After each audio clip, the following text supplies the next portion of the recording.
ഷാജിമാജി, എനിക്കൊരു കാര്യം ചോദിക്കാം. എനിക്കറിയാം, വ്യക്തിപരമായിട്ട് എനിക്കറിയാമെങ്കിലും ഞാൻ അങ്ങയോട് ഓപ്പൺ ആയിട്ട് ചോദിക്കണം. ആരാണ് നിങ്ങളുടെ MLA? ആരാണ് നിങ്ങളുടെ MP? ഇപ്പോ ഇന്ത്യ മുന്നണി എന്ന് പറയുന്നൊരു മുന്നണി ഉണ്ടല്ലോ. ഈ മുന്നണിയിലെ കക്ഷികൾ തന്നെയാണ് ഇപ്പോ കേരളം ഭരിക്കുന്ന പാർട്ടി ആയാലും നിങ്ങളുടെ അവിടുത്തെ MLA MP ഒക്കെ ആയി കഴിഞ്ഞാലും ഇവരെയൊക്കെ ഇത് പച്ചയ്ക്ക് വെളിപ്പെടുത്തിയിട്ട് എന്താണ് ഇവരുടെ ഇപ്പൊ ഈ ആക്ഷൻ കൗൺസിലിനായാലും അവിടുത്തെ ദുരിത ബാധിതർക്കുമുള്ള സംഭാവന ഇവരെന്താണ് ചെയ്തുകൊണ്ടിരിക്കുന്നത് ഷാജിമാജി? കഴിഞ്ഞ ദിവസം നമ്മളൊരു വീഡിയോ ചെയ്തിരുന്നു. നമ്മുടെ ഒരു സംഘപ്രവർത്തകനെ സാമ്പത്തികമായിട്ട് സഹായിക്കാൻ വേണ്ടി തന്നെയായിരുന്നു. അതിലെ യാഥാർത്ഥ്യങ്ങൾ പറഞ്ഞുകൊണ്ടുള്ള വീഡിയോയുടെ വിശദ വിവരങ്ങൾ അറിയേണ്ടവർക്ക് നമ്മുടെ ഈ വീഡിയോ കഴിഞ്ഞ ഉടനെ ആദ്യ കമന്റ് ആയിട്ട് അത് പിൻ ചെയ്ത് വെക്കുന്നതാണ്. അത് എല്ലാ മാന്യ പ്രേക്ഷകരും കാണേണ്ടതുണ്ട്. കാരണം നമുക്കറിയാം, ഇവിടെ നിരോധിക്കപ്പെട്ട പോപ്പുലർ ഫ്രണ്ട് എന്ന് പറയുന്ന ഭീകര സംഘടന, മുസ്ലിം ഭീകര സംഘടന, ആ ഭീകര സംഘടനയും SDPയുമായി ചേർന്നുകൊണ്ട് നമ്മുടെ ഒരു സംഘപ്രവർത്തകനെ കള്ളക്കേസിൽ കുരുക്കിയതാണ് വിഷയം. അപ്പൊ അത് വിശദമായിട്ട് ഞാൻ മുൻപൊരു വീഡിയോയിൽ കഴിഞ്ഞ ദിവസം പറഞ്ഞിട്ടുണ്ട്. അത് ഇവിടെ പിൻ ചെയ്ത് വെക്കുന്നുണ്ട്. അപ്പോൾ അത് എല്ലാവരും പോയി കാണുക. എന്നിട്ട് ആ പയ്യനെ സഹായിക്കാൻ വേണ്ടി നമ്മളൊരു നിയമസഹായ വേദി എന്നുള്ള രീതിയിൽ നമ്മളൊരു കൂട്ടായ്മ ഉണ്ടാക്കിയിട്ടുണ്ട്. അപ്പൊ അതിലേക്ക് സഹായം ചെയ്യാൻ വേണ്ടിയിട്ടുള്ള ഗൂഗിൾ പേ നമ്പർ, എല്ലാ UPI ട്രാൻസാക്ഷനും ഈ 2 നമ്പറുകളിലേക്ക് ചെയ്യാം. ഇനി UPI ട്രാൻസാക്ഷൻ അല്ല, അക്കൗണ്ട് ത്രൂ ചെയ്യുന്നവർക്ക് വേണ്ടിയിട്ട് അക്കൗണ്ട് വിവരങ്ങളും ഇവിടെ പ്രദർശിപ്പിക്കുന്നുണ്ട്. അപ്പോൾ ഇതിൽ ഏതാണോ നിങ്ങൾക്ക് സ്യൂട്ടബിൾ അതിലേക്ക് നിങ്ങൾ ചെയ്യുക. അത് എന്റെ വ്യക്തിപരമായിട്ടുള്ള അക്കൗണ്ട് ഡീറ്റെയിൽസ് ആണ് ഇവിടെ കൊടുത്തിട്ടുള്ളത്. കാരണം ഇത് താൽക്കാലികമായിട്ട് നമ്മളിപ്പോൾ ക്രിയേറ്റ് ചെയ്തിട്ടുള്ള ഒരു നിയമസഹായ വേദിയാണ്. ഇനി അതിനൊരു ലീഗൽ ഫോമിലേക്ക് നമ്മൾ മാറ്റാൻ വേണ്ടി തീരുമാനിച്ചിട്ടുണ്ട്. കാരണം നമ്മളെ ഒരുപാട് സഹോദരങ്ങൾ ഇത്തരത്തിൽ ഒരുപാട് ബുദ്ധിമുട്ടുകൾ അനുഭവിക്കുന്നുണ്ട്. ഇതിലേക്ക് എല്ലാവരും സഹായം ചെയ്യുക. ആ വ്യക്തിയുടെ എന്താണ് കേസ്, എല്ലാ വിശദ വിവരങ്ങളും ഇന്നലെ ഒരു വീഡിയോ നമ്മൾ ചെയ്തിട്ടുണ്ട്. ആ വീഡിയോയുടെ ലിങ്ക് നമ്മുടെ ആദ്യ കമന്റ് ആയിട്ട് പിൻ ചെയ്ത് വെക്കുന്നുണ്ട്. ഇപ്പോ ഞങ്ങളുടെ കൽപ്പറ്റ MLA T സിദ്ദിഖാണ്, KPCCയുടെ വർക്കിംഗ് പ്രസിഡന്റ് ആണെന്ന് തോന്നുന്നു അദ്ദേഹം. അതുപോലെ നിങ്ങൾക്കറിയാം, വിശ്വപ്രസിദ്ധമായിട്ടുള്ള മൂക്കൊക്കെ കൊണ്ടു നടക്കുന്ന പ്രിയങ്ക ഗാന്ധിയാണ് നിങ്ങളുടെ MP. പിന്നെ അപ്പൊ അത് സംബന്ധിച്ചിടത്തോളം ഈ MLA സിദ്ദിഖ് ആദ്യകാലങ്ങളിലൊക്കെ ഈ ദുരന്തവുമായിട്ട് ബന്ധപ്പെട്ട് കൃത്യമായിട്ട് ഇടപെടൽ നടത്തിയിരുന്നു. പക്ഷെ അവരുടെ സംഘടനാപരമായിട്ടുള്ള പ്രശ്നങ്ങളാണ്. അതൊന്നും ഒരു ജനശബ്ദ ആക്ഷൻ കൗൺസിൽ പ്രതിനിധി എന്നുള്ള നിലയ്ക്ക് അത്ര രാഷ്ട്രീയത്തിലേക്ക് ഞാൻ കടക്കുന്ന ഔചിത്യമല്ല എന്ന് ഞാൻ പറയട്ടെ. അതുകൊണ്ട് അതിലേക്ക് ഞാൻ കടക്കുന്നില്ല. ഇപ്പോ ഞങ്ങളുടെ ദുരിതബാധിതരുടെ പ്രശ്നം ഞാൻ പറയാം. എനിക്ക് പറയാൻ ഏറെ ഉണ്ടെങ്കിലും എനിക്ക് അത്ര ഞാനിപ്പോ ഈ ഒരു കുപ്പായം ധരിച്ചുകൊണ്ട് അത് പറയുന്നത് ഔചിത്യമല്ല എന്നുള്ളത് കൊണ്ട് ഞാൻ പറയട്ടെ. ഞങ്ങളുടെ അവിടെ ദുരിതബാധിതരെ സംബന്ധിച്ചിടത്തോളം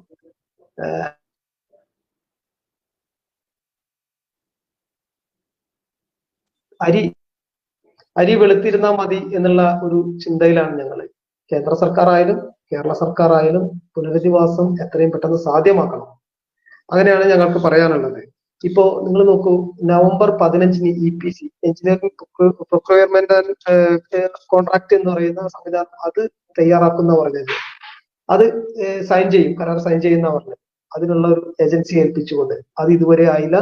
ഡിസംബർ 31 ആകുമ്പോഴത്തേക്കും ഡിസംബർ 31 ആകുമ്പോഴത്തേക്കും ടെൻഡർ നടപടികൾ സ്വീകരിക്കും, പൂർത്തിയാക്കുന്നതും അതും ആയിട്ടില്ല. ഇപ്പോ ഒരു DPR വേണമല്ലോ, ഒരു ഏതൊരു പ്രൊജക്ട് ആയാലും അതിനൊരു പദ്ധതി രൂപരേഖയൊക്കെ വേണമല്ലോ, അത് വരെ ആയിട്ടില്ല. ഇനി എപ്പോഴാണ് ഈ ഭൂമി ഏറ്റെടുക്കൽ നടന്നു കഴിഞ്ഞ് അത് അളന്ന് തിട്ടപ്പെടുത്തി, അത് നമുക്കറിയാം, അത് അളന്ന് തിട്ടപ്പെടുത്തി പ്ലോട്ടുകൾ തിരിക്കണം. എത്ര വീടുകൾക്ക്, 1000 വീടുകൾക്കുള്ള പ്ലോട്ടുകൾ തിരിച്ച് അതിന് എന്നിട്ടല്ലേ DPR തയ്യാറാക്കാൻ കഴിയുള്ളൂ.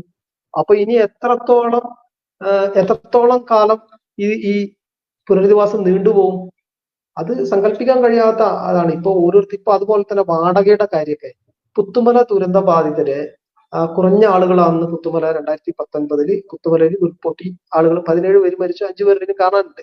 അവിടെ 102 പേരെയാണ് പുനരധിവസിപ്പിക്കേണ്ടിയിരുന്നത്.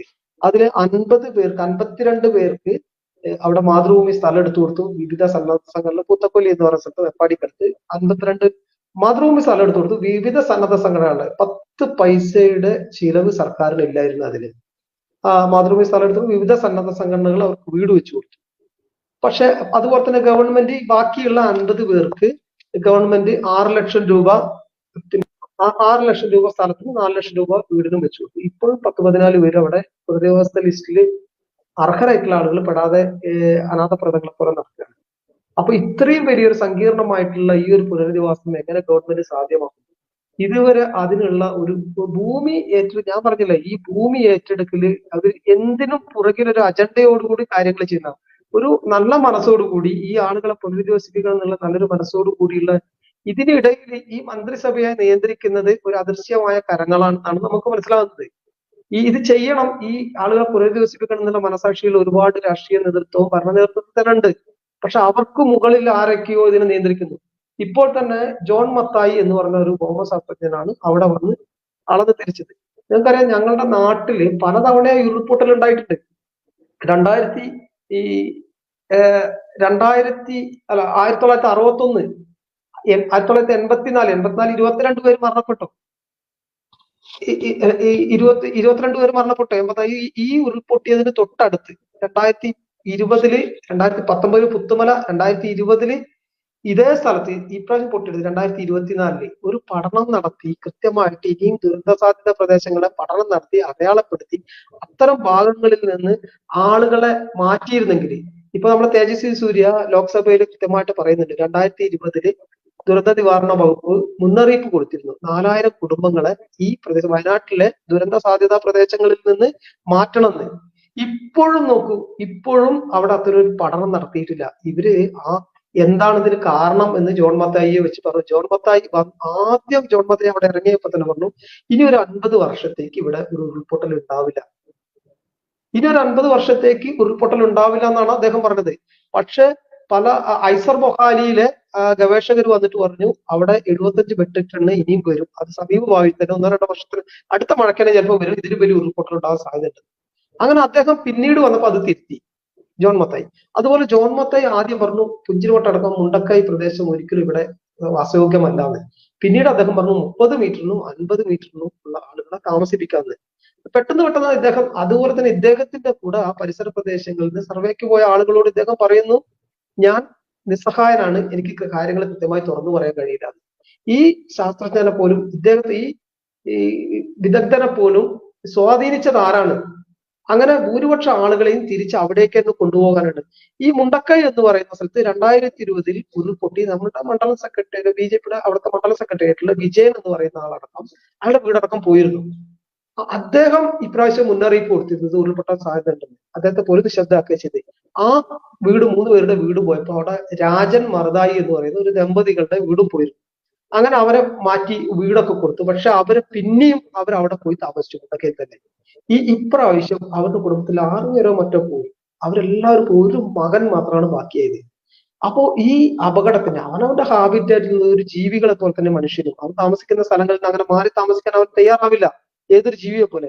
അപ്പൊ കുറച്ച് നിർബന്ധപൂർവം ഈ അപകടം ശരിക്കും കൃത്യമായിട്ടുള്ള പഠനം നടത്തി ആ പ്രദേശത്ത് ഇത്രയും അപകടം ഇനിയും വരാൻ സാധ്യതയുണ്ട്, അതുകൊണ്ട് ജനങ്ങളെ ബോധവൽക്കരിച്ച് പറ്റില്ലെങ്കിൽ ഒരു ഫോഴ്സ് ഉപയോഗിച്ചുകൊണ്ട് മാറ്റേണ്ടതിന് പകരം ഇത്രയും അപകടം ഉണ്ടായിട്ടും ആ അപകട സാധ്യതയുള്ള ആ പുഴയിൽ നിന്ന് 50 മീറ്റർ അകലെ നിങ്ങൾക്കറിയാം ഞങ്ങളുടെ ജനശബ്ദം ആക്ഷൻ കൗൺസിലിന്റെ ചെയർമാനായിട്ടുള്ള ആലക്കൽ നസീർ, അദ്ദേഹം ഒരു ജനപ്രതിനിധിയായിരുന്നു ആദ്യം. അദ്ദേഹത്തിന്റെ വീട് പുഴയിൽ നിന്ന് 400 മീറ്റർ അകലെയാണ്.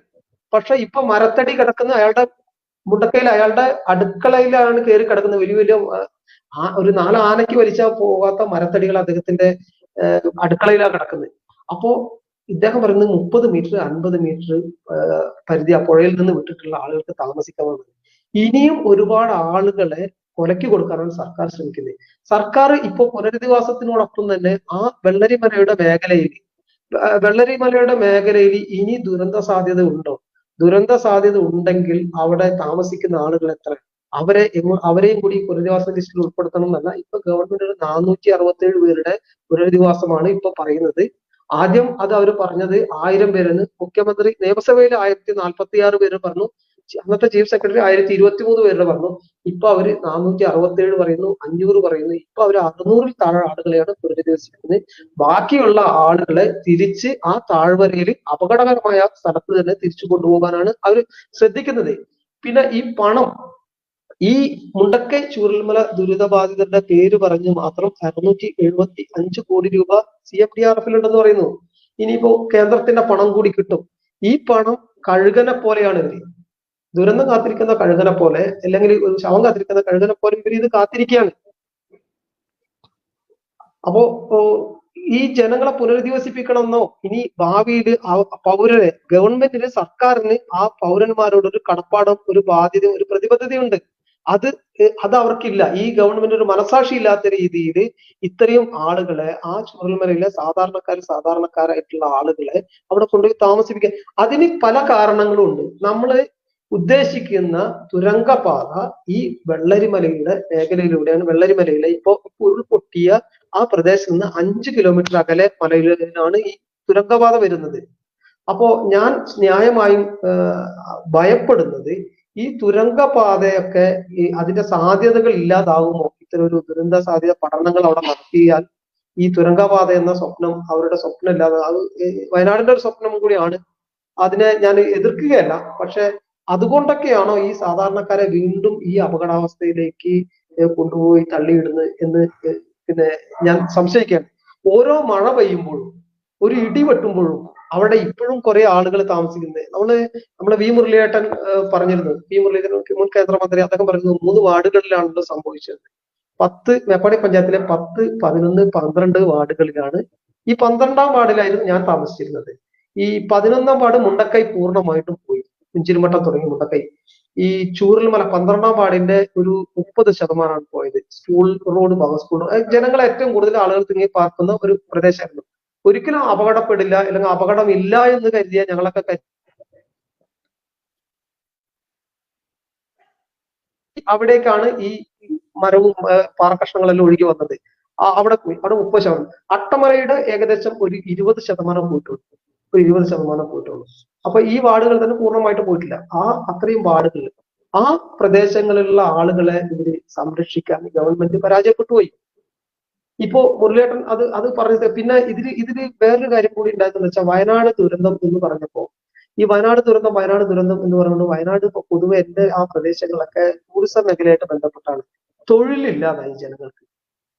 ഈ ടൂറിസ്റ്റുകൾ വയനാട്ടിലേക്ക് വരാതായി, തൊഴിലില്ലാതായി. അതിനെ സംബന്ധിച്ചിടത്തോളം വലിയൊരു പട്ടിണിയെ അഭിമുഖീകരിച്ച് ഇപ്പോ തൽക്കാലം ഇത്രയും കാലം കിറ്റും കാര്യങ്ങളും കിട്ടിയത് കൊണ്ട് ആളുകൾ വലിയ കുഴപ്പമില്ലാതെ പോയിരുന്നു. സ്ഥിരമായിട്ട് പണിക്ക് പോയിരുന്നത് പോലും 3 പണിയിൽ കൂടുതൽ ഇപ്പൊ കിട്ടുന്നില്ല. ടൂറിസം മേഖല ആകെ നിർജീവമായിട്ടുണ്ട്. അവിടുത്തെ 240 ടാക്സി ഡ്രൈവേഴ്സ് ഉണ്ടായിരുന്നു ഞങ്ങളുടെ ഏരിയയിൽ. ഇപ്പൊ അവർക്കൊന്നും തൊഴിലില്ല. അങ്ങനെ വലിയൊരു അപകടം. അതുപോലെ തന്നെ ഈ പുഴുവരിച്ച കിറ്റ്, ഭക്ഷ്യധാന്യ കിറ്റ് കൊടുത്തു എന്ന് പറഞ്ഞുകൊണ്ട് ഭക്ഷ്യധാന കിറ്റ് കൊടുക്കുന്നതും ഗവൺമെന്റ് നിർത്തലാക്കി. ഇപ്പോ ജനങ്ങള് അങ്ങേറ്റം കഷ്ടപ്പാടിലാണ്. ഇതിനെ ആര് അഡ്രസ് ചെയ്യുന്നുള്ളതാണ്. എല്ലാ വിവിധ രാഷ്ട്രീയ സംഘടനകൾക്ക് അവരുടെ പാർട്ടികൾക്ക് ഒരു വിസിബിലിറ്റി ഉണ്ടാക്കാൻ സമരം ചെയ്യാനുള്ളത് മാത്രം. ആത്മാർത്ഥമായിട്ടുള്ള ഒരു ഇടപെടല് ആരുടെ ഭാഗത്തു നിന്നും ഉണ്ടാകുന്നില്ല. ആത്മാർത്ഥമായിട്ടുള്ള ഇടപെടല് ആരുടെ ഭാഗത്തു നിന്നും ഈ ഒരു വിഷയത്തിൽ എനിക്ക് എന്നെ സംബന്ധിച്ചിടത്തോളം കുറച്ച് സങ്കടമുള്ള കാര്യമാണത്. ഈ നമ്മുടെ മുഖ്യധാര രാഷ്ട്രീയ പ്രസ്ഥാനങ്ങൾ ഈ ദുരിതബാധിതരുടെ പ്രശ്നങ്ങൾ അവർക്ക് വിസിബിലിറ്റി കാണാൻ ശ്രമിക്കാൻ നല്ല ആത്മാർത്ഥമായിട്ടുള്ള അവരുടെ പ്രശ്നങ്ങൾ അഡ്രസ് ചെയ്യുന്ന രീതിയിലുള്ള ഒരു സമീപനമില്ല. അതുപോലെ തന്നെ മറ്റൊരു കാര്യമാണ് 136 പേർക്കാണ് ഗുരുതരമായ പരിക്കേറ്റ് ആശുപത്രി ചികിത്സ നേടിയത്. ഈ 136 പേരിൽ വെറും 30 പേർക്ക് മാത്രമാണ് ഇവര് ധനസഹായം, അതായത് ധനസഹായം കൊടുത്തത്. ബാക്കി മെഡിക്കൽ ബോർഡിന്റെ മുമ്പിലാണ് 106 പേര്. ഇപ്പോഴും അതിനൊരു തീർപ്പുണ്ടായിട്ടില്ല. അതുപോലെ 21 പേരാണ് ഒറ്റപ്പെട്ടു പോയി. തീർത്തും മക്കളും ബാക്കിയുള്ളവരെല്ലാവരും കുടുംബത്തിൽ എല്ലാവരും മരണപ്പെട്ട് ഒറ്റപ്പെട്ടു പോയി 21 പേര്. അതിൽ 6 കുട്ടികൾ. അതുപോലെ തന്നെ അതിൽ 6 കുട്ടികൾ 15 പേരാണ് പ്രായപൂർത്തിയായവർ. അതില് എല്ലാവരും ശ്രദ്ധിക്കപ്പെട്ട ശ്രുതി എന്ന് പറയുന്ന ഈ ശ്രുതിയുടെ പിതാവ് എന്റെ കൂടെ ജോലി ചെയ്തിരുന്ന ഒരാളാണ്. എന്റെ ജോലിക്ക് വർഷങ്ങളോളം എന്റെ കൂടെ ജോലി ചെയ്തു. അപ്പൊ ഈ ശ്രുതി എല്ലാവരും അറിയപ്പെട്ടിരുന്ന ഒരു പെൺകുട്ടിയായിരുന്നു. എല്ലാവരും ആ കുട്ടിയുടെ കഥ അറിഞ്ഞതുകൊണ്ട് ആ കുട്ടിയെ ചേർത്ത് നിർത്താൻ ഗവൺമെന്റ് തയ്യാറായി ആ കുട്ടിക്ക് ജോലി കൊടുത്തു. പക്ഷെ അതേപോലെ തനിച്ച് ജീവിതത്തിൽ തനിച്ചായ ചെറുപ്പക്കാർ കുറച്ചു പേരുണ്ട്. അവർക്ക് വാർത്താ പ്രാധാന്യം ഇല്ല എന്നുള്ളത് കൊണ്ട് അവരെ ഗവൺമെന്റ് ശ്രദ്ധിച്ചിട്ടില്ല. ഞങ്ങൾ ജനശബ്ദ ആക്ഷൻ കൗൺസിൽ ഞങ്ങൾ ആവശ്യപ്പെടുന്നത് ആ 14 പേർക്കെങ്കിലും ആദ്യകാലങ്ങളിലൊക്കെ മന്ത്രി പറഞ്ഞ പത്രക്കട്ടിങ്ങും പറഞ്ഞ വാർത്താക്കുറിപ്പൊക്കെ ഞങ്ങളെ കയ്യിലുണ്ട്. ദുരിതബാധിതരായിട്ടുള്ളവരുടെ കുടുംബങ്ങളിലെ 671 കുടുംബങ്ങളിലെ ആളുകൾക്ക് ജോലി കൊടുക്കുന്നു. ഞങ്ങൾ പ്രതീക്ഷിക്കുന്നില്ല. അത് വെറും വാചോടമായിട്ട് തള്ളിക്കളയാം. പക്ഷെ ഈ ഒറ്റപ്പെട്ടുപോയ ശ്രുതിയെ പോലെ ഒറ്റപ്പെട്ടുപോയ 14 പേരുള്ള പ്രായപൂർത്തിയായ ആളുകളുണ്ട്. അവർക്ക് ജോലി കൊടുക്കണം. അവരെ ഇതുവരെ പരിഗണിക്കുന്നില്ല. ഇങ്ങനെ ഞങ്ങളെ സംബന്ധിച്ചിടത്തോളം ഒരുപാട് വിഷയങ്ങളുണ്ട്. അത് ഇവിടുത്തെ മുഖ്യധാര രാഷ്ട്രീയ പ്രസ്ഥാനങ്ങളും അത് പറയാൻ തയ്യാറാകണം. മറ്റുള്ള വിഷയങ്ങൾ മാറ്റി വെച്ച് ഒരു ജനതയുടെ പ്രശ്നമാണ്. സാധാരണക്കാരല്ല. ഞങ്ങളെ എല്ലാവരും പറയും അവിടെ കയ്യേറ്റം കുടിയേറ്റം എന്നൊക്കെ പറയാറുണ്ട്. അതാണ് ഇതിന് കാരണം എന്നൊക്കെ. പക്ഷെ ഈ ഇരകളായിട്ടുള്ളത് നമുക്കറിയാം. ഹാരിസൺസ് മലയാളത്തിന്റെ ഭൂമിയായിരുന്നു. അവിടെ നിന്ന് പല നാട്ടിൽ നിന്നും, കർണാടകയിൽ നിന്നായിക്കോട്ടെ, തമിഴ്നാട്ടിൽ നിന്നായിക്കോട്ടെ, പാലക്കാടിന്റെ ഭാഗങ്ങളിൽ, കേരളത്തിന്റെ മറ്റ് വിവിധ ഭാഗങ്ങളിൽ നിന്ന് അവിടെ ജോലിക്ക് വേണ്ടി വന്ന ആളുകളുടെ പിൻതലമുറയാണ് അവര്. ആ പിൻതലമുറയായിട്ടുള്ള ആളുകൾ അവിടെ അവരുടെ എസ്റ്റേറ്റിൽ നിന്ന് പിരിയുമ്പോൾ ഒരു പിടി മണ്ണ് വാങ്ങിച്ച് അവിടെ കഴിയും. ഈ അവസാനത്തെ മകൻ ഇത് കിട്ടും, ബാക്കിയുള്ള മക്കൾ എല്ലാവരും തിരിച്ച് പാടികളിലേക്ക് പോകും. ആ പാടികളിൽ താമസിക്കുക. അങ്ങനെയാണ് കുറെ ആളുകൾ പാടികളിൽ തന്നെ അവരായി തീർന്നത്. അവർക്കൊരു പിടി മണ്ണ് വാങ്ങിക്കാൻ കഴിഞ്ഞില്ല. അവരുടെ വീടും പോയി, പാടികളും പോയി. അവരും ഇപ്പോ പല സ്ഥലത്താണ്. ഇപ്പൊ ഗവൺമെന്റ് ഈ പാടികളിലുള്ള ആളുകളെ പുനരധിവാസ ലിസ്റ്റിൽ പുതിയ ഈ ലിസ്റ്റിൽ ഉൾപ്പെടുത്തിയിട്ടില്ല, 1ാം ഘട്ട ലിസ്റ്റിൽ ഉൾപ്പെടുത്തിയിട്ടില്ല എന്നാണ് ഞാൻ അറിയുന്നത്. ഇങ്ങനെ സാധാരണക്കാരുടെ പേര് പറഞ്ഞ് ഇല്ലാത്തവന്റെ പേര് പറഞ്ഞു വരുന്ന പാർട്ടികൾ പോലും അവന്റെ പ്രശ്നം, സാധാരണക്കാരന്റെ പ്രശ്നം ഇവർ ഏറ്റെടുക്കുന്നില്ല, ഇല്ലെങ്കിൽ അത് അഡ്രസ് ചെയ്യുന്നില്ല. അതുപോലെ തന്നെയാണ് കച്ചവടക്കാര്. കച്ചവടക്കാരുടെ വ്യാപാരി വ്യവസായ ഏകോപന സമിതി എല്ലാം അവർക്ക് സഹായിച്ചു. പക്ഷെ ഈ ബിൽഡിംഗ് ഓണേഴ്സിന്, സാധാരണക്കാരനെയാണ് അവര്. ചെറിയ ഒരു അങ്ങാടിയാണ് ചൂരൽമല, 10, 40, 50 കടകളുള്ള ഒരു അങ്ങാടിയാണ്. ആ കടകളിൽ പലരും അവിടെ ചെറിയ കെട്ടിടങ്ങൾ എടുത്തു, അത് വാടകയ്ക്ക് കൊടുത്തു. പക്ഷെ ആ ബിൽഡിംഗ് ഒക്കെ പൂർണ്ണമായിട്ട് പോയി, ആ കെട്ടിടങ്ങൾ പൂർണ്ണമായി പോയി. ആ കെട്ടിട ഉടമകളെ ഇതുവരെ ആരും ശ്രദ്ധിച്ചിട്ടില്ല. അവരുടെ കാര്യം, അതുപോലെ കൃഷിക്കാർ, ഭൂമി നഷ്ടപ്പെട്ട കർഷകര്, അവരുടെ കാര്യം പറയുന്നത് കേൾക്കുന്നില്ല. ഇങ്ങനെ ഒത്തിരി പ്രശ്നം ഞങ്ങളെ സംബന്ധിച്ചിടത്തോളം. അതുപോലെ തന്നെ കടബാധ്യതകൾ ഏറ്റവും വലിയൊരു വിഷയമാണ് അവിടെ വായ്പകൾ സംബന്ധിച്ചിടത്തോളം. ഈ ഗവൺമെന്റ് ഞങ്ങൾ ഈ വായ്പ എഴുതി തള്ളുന്നതായിട്ട് ബന്ധപ്പെട്ടിട്ട് റിസർവ് ബാങ്കിന്റെ റീജിയണൽ മാനേജർ അടക്കം അങ്ങനെ എല്ലാ നമ്മളെ കാനറ ബാങ്കിന്റെ, നമ്മളെ ലീഡ് ബാങ്കിന്റെ ആളുകൾ, എല്ലാ ബാങ്കുകളുടെ പ്രധാനപ്പെട്ട ഉദ്യോഗസ്ഥരെ കണ്ടിരുന്നു, മന്ത്രിമാരെ കണ്ടിരുന്നു. അപ്പൊ എല്ലാവരും പറയുന്നത്, ബാങ്ക് ഉദ്യോഗസ്ഥര്, ബാങ്കിന്റെ അതോറിറ്റീസ് ഞങ്ങളോട് പറഞ്ഞത്, ഈ ഞങ്ങള് വായ്പ എഴുതി തള്ളുന്നതാണ് ഞങ്ങളുടെ ആഗ്രഹം. കാരണം ഈ ആളുകളുടെ അവസ്ഥ ഞങ്ങൾക്കറിയാം. ഞങ്ങളാക്കിയത് അവരാണ്. ഗ്രാമീൺ ബാങ്കാണ് ഞങ്ങളവിടെ കൂടുതൽ പ്രധാനമായിട്ടും ചൂരൽമലയുണ്ട്. എഴുതി തള്ളാൻ ഞങ്ങൾ തയ്യാറാണ്. പക്ഷെ ഞങ്ങൾ പലിശ എഴുതി തള്ളാനേ പറ്റുള്ളൂ, അല്ലെങ്കിൽ ഞങ്ങളെ ബാങ്കിന്റെ നിലനിൽപ്പില്ലാതെ. ബാക്കി പണം ഗവൺമെന്റ് ചെയ്യണം. അപ്പൊ റിസർവ് ബാങ്കിന്റെ റീജിയണൽ മാനേജർ ഞങ്ങളോട് കൃത്യമായിട്ട് പറഞ്ഞു, കേന്ദ്ര സർക്കാരോ റിസർവ് ബാങ്ക് ഇതിന് നിലപാടെടുക്കാൻ കഴിയില്ല. കേന്ദ്ര സർക്കാർ ഇതിന് നിലപാടെടുക്കുകയാണെങ്കിൽ ഒരു തേങ്ങ വീണ് മരിച്ച ഏത് സംസ്ഥാനത്തിന്റെ ഏത് ഭാഗത്ത്, രാജ്യത്തിന്റെ ഏത് ഭാഗത്തും തേങ്ങ വീണ് മരിച്ചവരും ഇത് എഴുതി തള്ളണം എന്നുള്ള ആവശ്യം ഉന്നയിക്കും. അപ്പോൾ നമ്മുടെ രാജ്യത്തിന്റെ ധനസ്ഥിതി ഇത് ബാധിക്കും. അതുകൊണ്ട് കേന്ദ്ര സർക്കാരിന് ഇത്തരം നിലപാട് എടുക്കാൻ കഴിയില്ല. പിന്നെ ചെയ്യാവുന്നത് സംസ്ഥാന സർക്കാരിനാണ്. സംസ്ഥാന സർക്കാരിന് ഈ പണം SDRF-ന്നോ CMDRF-ന്നോ എടുത്തടയ്ക്കാം. നമുക്ക് 18 കോടി രൂപ മാത്രമാണ് ആ ഗ്രാമത്തിലെ മുഴുവൻ, ആ 3 വാർഡുകളുടെ മുഴുവൻ ആളുകളുടെയും വായ്പ തുക ഉള്ളത്. അതിൽ ഒരു 3-3.5 കോടി രൂപ പലിശ കഴിച്ചു കഴിഞ്ഞാൽ ഗവൺമെന്റ് 14.5 കോടിയോ 15 കോടിയോ രൂപയാണ്. ഈ 675 കോടി രൂപ കയ്യിൽ വെച്ചിട്ടുള്ള ഈ പിണറായി വിജയൻ സർക്കാരിന് അതിൽ നിന്നൊരു 15 കോടി കൊടുത്തുകൊണ്ട് ഈ ആളുകളുടെ വലിയൊരു ദുരിതത്തിൽ അവരെ കരകയറ്റാൻ കഴിയും. പക്ഷെ അവരതിന് തയ്യാറാകുന്നില്ല. ഈ ആളുകളെ ഇപ്പൊ തിരിച്ചടയ്ക്കാൻ ഇപ്പൊ ബാങ്കുകൾ അതിനിടയിൽ മൊറട്ടോറിയം പ്രഖ്യാപിച്ചു. മൊറട്ടോറിയത്തിന് തയ്യാറായില്ല. അങ്ങനെ ഒരു ഞങ്ങൾ സമരം നടത്തിയത്, മേധാ പട്കർ അടക്കം വന്ന് വലിയ സമരം നടത്തിയത് ഞങ്ങളുടെ നേതൃത്വത്തിൽ തന്നെയാണ് സമരം നടത്തിയത്. അതിനുശേഷം റീസ്ട്രക്ചറിങ് എന്ന് പറഞ്ഞുകൊണ്ട് ഒരു ആളുകളെ കൊണ്ട് ഒപ്പിടിച്ചു. റീസ്ട്രക്ചറിങ് എന്ന് പറഞ്ഞാൽ ഈ ലോൺ വേറൊരു ഡേറ്റിലേക്ക് പുതുക്കി കിട്ടി, അത്രേ ഉള്ളൂ. അതുകൊണ്ട് ഒരു കാര്യമില്ല. ഈ പണം കയ്യിൽ വെച്ചിട്ട് ഗവൺമെന്റ് പണം ഒന്ന് ഇടപെട്ടോട്ടെ ഷാജിമോൻ.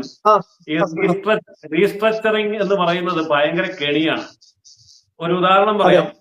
നമ്മളുടെ കോവിഡ് വന്നപ്പോ ബാങ്കുകാർ മൊറട്ടോറിയം പറഞ്ഞു. നാട്ടുകാർക്ക് ഈ മൊറട്ടോറിയം എന്നാ, റീസ്ട്രക്ചറിങ് എന്നാ, ഈ വാക്കൊന്നും മനസ്സിലാകില്ല. തൽക്കാലത്തേക്ക് പൈസ അടയ്ക്കേണ്ട എന്ന് പറയുമ്പോൾ ആൾക്കാർ ഭയങ്കര ഹാപ്പി ആവും. അത് മൊറട്ടോറിയം എന്ന പേര് പറഞ്ഞാലും റീസ്ട്രക്ചറിങ് എന്ന പേര് പറഞ്ഞാലും ഈ റീസ്ട്രക്ചറിങ് എന്ന് പറയുന്നത് ഭയങ്കര കെണിയാണ്. അതായത് ഇപ്പൊ നിങ്ങൾ പൈസ അടയ്ക്കണ്ട, നിങ്ങളുടെ വായ്പ ഞങ്ങൾ മറ്റൊരു രൂപത്തിൽ ഘടനാപരമായ മാറ്റം വരുത്തി തരാം. അതിന്റെ ഇംഗ്ലീഷാണ് റീസ്ട്രക്ചറിങ്. ഈ ഘടനാപരമായ മാറ്റം വരുത്തി കഴിയുമ്പോൾ ഉണ്ടല്ലോ, ഈ കാലഘട്ടത്തിൽ അത്രയും നമ്മൾ അടയ്ക്കാതിരുന്ന, നമുക്ക് ഇളവ് കിട്ടിയ സമയത്തെ പലിശയുടെ പലിശയും കൂടെ കൂട്ടി എടുത്താ പൊങ്ങാത്ത ചുമടായിട്ടായിരിക്കും പിന്നീട് വരുന്നത്. തൽക്കാലത്തേക്ക് നമുക്ക് പൈസ അടയ്ക്കണ്ട, അതൊക്കെ ശരിയാണ്. അത് ഭയങ്കര തട്ടിപ്പാണ്, ഭയങ്കര കെണിയാണ്. മനോഹരമായിട്ടൊരു ഇംഗ്ലീഷ് വാക്കൊക്കെ ഇട്ട് നമ്മളെ കൊതിപ്പിക്കുന്ന ഒരു പരിപാടിയാണ് ഇത്. നമ്മൾ അനുഭവം ഉള്ളത് കൊണ്ടാണ് ഈ കാര്യം പറയുന്നത്. ഞങ്ങൾ ഇതുമായിട്ട് ബന്ധപ്പെട്ട് തിരുവനന്തപുരത്ത് പോയിരുന്നു. ഞങ്ങൾക്ക് അന്ന് കൃത്യമായിട്ട് റിസർവ് ബാങ്കിന്റെ റീജിയണൽ മാനേജർ ഞങ്ങളുടെ ഈ കാര്യം പറഞ്ഞു തന്നെ. അതൊക്കെ ഞങ്ങൾക്ക് ഒരു സർക്കുലർ തന്നു. 2018 ഇതുമായിട്ട് മാനദണ്ഡങ്ങളെ ഒരു സർക്കുലർ ഇറക്കിയിട്ടുണ്ട്. കൃത്യമായിട്ട് ഇതിന്റെ മാനദണ്ഡങ്ങൾ എങ്ങനെയായിരിക്കണം, ഇതിന് നമ്മൾ നടപടി സ്വീകരിക്കും. ഇതുപോലുള്ള ഡിസാസ്റ്ററുകളിൽ പ്രകൃതി ദുരന്തങ്ങൾ ഉണ്ടാകുമ്പോൾ അങ്ങനെ ബാങ്കുകൾ സ്വീകരിക്കേണ്ടതിനെ കുറിച്ചുള്ള ഒരു മാർഗനിർദ്ദേശം പുറപ്പെടുവിച്ചിട്ടുണ്ട്, ഒരു സർക്കുലർ. അതിൽ പറയുന്നത് 3 കാര്യങ്ങളാണ് ചെയ്യാവുന്നത്. ഒന്ന് റീസ്ട്രക്ചറിങ്, മൊറട്ടോറിയം, റീസ്ട്രക്ചറിങ്, അല്ലെങ്കിൽ വൈവ് ഓഫ് റൈറ്റ് ഓഫ്. അപ്പോ ഈ അത് ചെയ്യേണ്ടത് വൈവ് ഓഫ് റൈറ്റ് ഓഫ് ചെയ്യാൻ അത് വ്യക്തികളായിട്ട് ഒരു സമൂഹം എന്നുള്ള നിലയ്ക്ക് ഇപ്പൊ ചൂരൽമല മുണ്ടക്കൈ പറയാനുണ്ടോ എന്തെങ്കിലും? ചൂരൽമല മുണ്ടക്കൈ വേവ് ഓഫ് ഇപ്പം വേവ് ഓഫ് റൈറ്റ് ഓഫ് ഇത് ഈ പറഞ്ഞ പോലെ മനുഷ്യനെ പറ്റിക്കുന്ന പരിപാടിയാണ്. അതിനകത്ത് റൈറ്റ് ഓഫ് എന്ന് പറഞ്ഞാൽ മലയാളത്തിൽ പറഞ്ഞാൽ റൈറ്റ് എഴുതി ഓഫ് തള്ളി, റൈറ്റ് ഓഫ് എഴുതി തള്ളി. എഴുതി തള്ളി എന്ന് പറഞ്ഞാൽ പൈസ വേണ്ടെന്നല്ല അതിന്റെ അർത്ഥം, കോടതിയിലോട്ട് അയച്ചു എന്നതിന്റെ അർത്ഥം. പൈസ വേണ്ടെന്ന് തിരിച്ചടയ്ക്കേണ്ടെന്നാണെങ്കിൽ വേവ് ഓഫ് എന്ന് പറയണം. ഈ വേവ് ഓഫ് പറയുകയാണ്, റൈറ്റ് ഓഫ് തരും. റൈറ്റ് ഓഫ് തരും എന്ന് പറഞ്ഞാൽ പിന്നെ നമ്മൾ കോടതിയിൽ പോയി കേസ് കളിച്ചോണം. കോടതി എന്തെങ്കിലും നിങ്ങൾ പൈസ അടയ്ക്കേണ്ടെന്ന് പറയുകയില്ല. അപ്പൊ ഇങ്ങനെയുള്ള സാങ്കേതിക പദങ്ങളൊന്നും പറയാതെ ഈ നേരെ പറഞ്ഞാൽ ഉടക്കി സ്വാമി തേങ്ങ എന്ന് പറയാൻ, അതായത് ഞങ്ങളെ ഒന്ന് രക്ഷിക്കാമോ എന്ന് ചോദിച്ചാൽ ആ രക്ഷിക്കാമെന്ന് എന്തുകൊണ്ട് പറയുന്നില്ല? ഇപ്പൊ പല ആൾക്കാരും ചോദിക്കുന്നുണ്ട്, എന്നാൽ കേന്ദ്രത്തിന് വന്ന് രക്ഷിച്ചുകൂടെ എന്ന്. കേന്ദ്രം ഇങ്ങോട്ട് വന്നു കഴിഞ്ഞാൽ ഇവിടുത്തെ പ്രശ്നം ഫെഡറലിസത്തെ തകർക്കുന്നു, കേന്ദ്രം ഞങ്ങളുടെ അധികാരം കവരുന്നു എന്നെല്ലാം പറഞ്ഞ് ഭയങ്കര പ്രശ്നമല്ലേ അന്നേരം. ഇവിടെ ഹർത്താൽ നടത്തിയല്ലോ, അതിലും വലിയ ഹർത്താലായിരിക്കും വരാൻ പോകുന്നത്. അതുകൊണ്ട് ഇപ്പോ ക്രിസ്റ്റൽ ക്ലിയർ ആയിട്ട് എന്ത് ചെയ്യാൻ പറ്റും ആ കാര്യങ്ങൾ തുറന്ന് സംസാരിക്കാൻ എന്തുകൊണ്ടാണ് സംസ്ഥാന സർക്കാർ മടിക്കുന്നത് എന്നുള്ള ചോദ്യമാണ് ഉയർത്തുന്നത്.